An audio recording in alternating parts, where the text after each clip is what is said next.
Well, Burns said that it was also the fact that the door was always open. You saw thousands of girls, thousands of headshots before you saw Ava. Yeah. And I think that there was that looking, searching for that magic, that inborn magic. There's also, again, a thing that I used to resent, the touch of madness. In other words, you had to be a little bit weird to truly, and there were some who really were. I mean, aberrative in behavior and everything else. And they said, well, that's strange. This is what we want on film, In other words, if you're half lunatic, you can have a better chance of making it. But there were certainly some, I think it's more, I think it's more kind of straight line now. As you mentioned, I think it's more a business now. Then there was a kind of a haphazardness that went with it. And you're talking about Ava. I'm not going to get into that.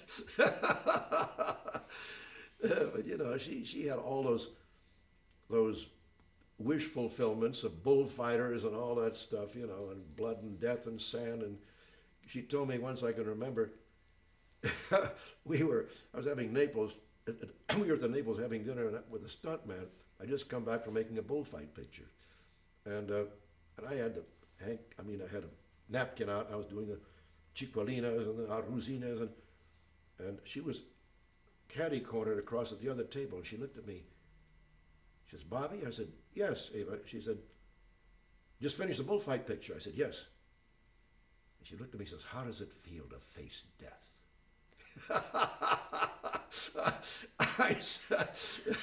I won't go at it anymore. But anyway, that was to her, it was a turn on. It was an exciting.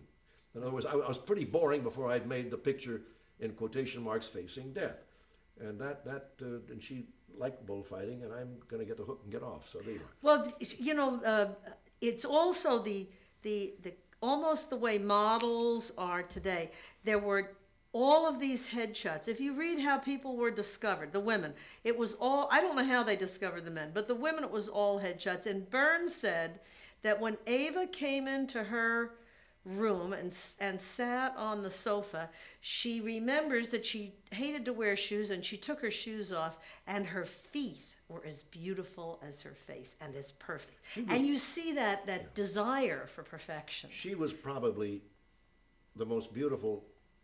There was one shot of her, was it Pandora and the Flying Dutchman? I forget what it was. It was the one where she wore the black bathing suit aboard this boat, and just in sheer just plain beauty. And I think, and maybe Vivian Leigh and Gone with the Wind. I think that, but visually, Ava was just a plain knockout. She's just a beautiful, beautiful woman.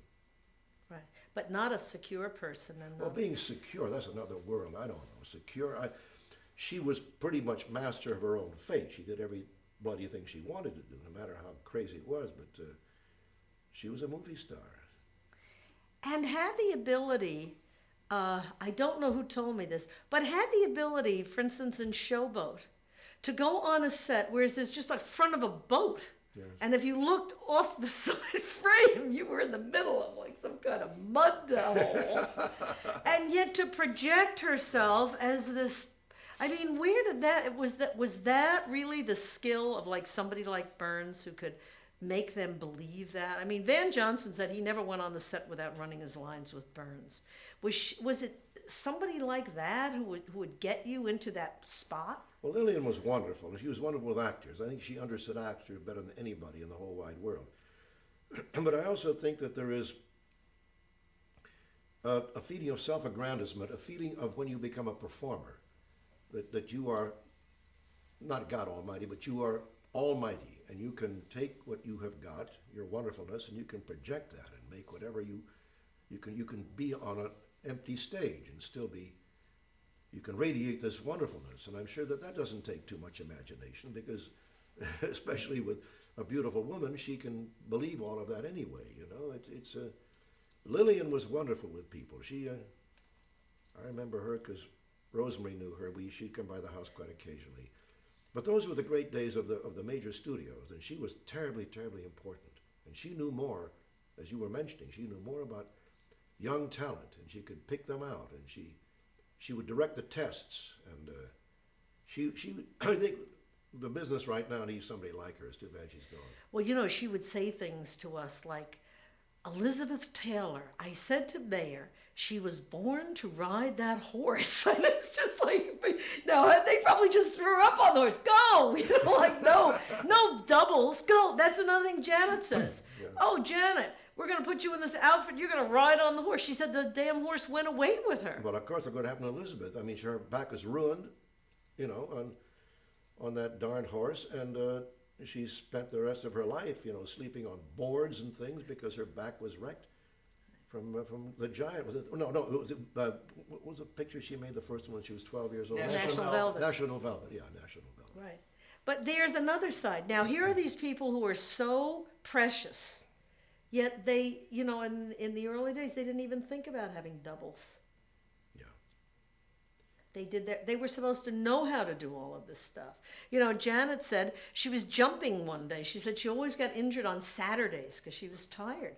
And Sid Charisse pulled her over and she said, "You're not a dancer, are you?" And Janet said, "No, but I'm dancing in this." And Sid Charisse said, "You're crazy. Yeah. You break your ankle and you're out of here. They'll never know you again, you know."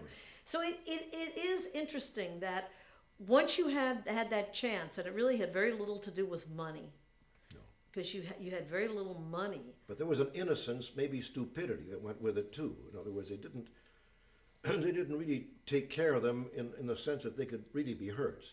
And an awful lot of that too went with the actor's ego, especially men. Because once you get hooked and you start to drive, I made a picture called Bullfighter and the Lady with a wonderful mad director called Bud Bedecker, one of my best friends, and I'd forgotten that he was a bullfighter. And I wound up in a couple of tientas, fighting with the animals, doing stuff that I had no right to do probably. But I did it intellectually, I said, because I want the audience to know that this character, this American, is actually in the ring fighting. I must say I carried that through because I didn't get in the ring after the camera stopped turning. I figured if I'm going to get killed, I'll do it while the cameras are rolling. That's interesting because, you know, you do see that. You see that, and there are tons and tons of stories. There's also, you know, to me, I just keep thinking, here's somebody like Lana Turner, that famous thing in The Postman. She's in this rocking thing. It's a car, but she's weeping, you know, and Burns says that, like, she said in Ziegfeld Girl that she used to come over every Sunday to Burns' apartment. And Burns would have her fall down the stairs. Now, I mean, it's just amazing that, you know, you have to learn how to fall down the stairs. Of course. But, you know, even with airplane. Yeah. But, I mean, isn't that kind of bizarre? She said to Dan Daly, you know, you're going to have to hit her hard because she will not know how to react unless you really hit her hard. You know, she will. But that was what they did. That was the tools that they had. And there were ways of achieving an effect artificially. I made a movie called Written on the Wind with Lauren Bacall, and at that time, Lauren was not that terribly experienced an actress. She certainly is now, and wonderful. But she said, "How do you do that?" I said, how do I do what? How do you do that crap? I said, "What do you mean?" She said, "Well, that scene you did with the tears and all, I mean, when I do it, they just spray me in the eyes." And I said, "Yeah, that's one way of doing it." She said, "What's the other?" I said, "Well, I can remember when Van Heflin was won the Academy Award for Johnny Eager. I said, same question you asked me, how do you do it?" He says, "Well, Bob, I'll tell you. I had a handkerchief and I had a cut up onion in the handkerchief. And I'd put it to my face and my eyes would start to water." He said, "But that was not it. That didn't make the performance. That just started the engine. And then it came."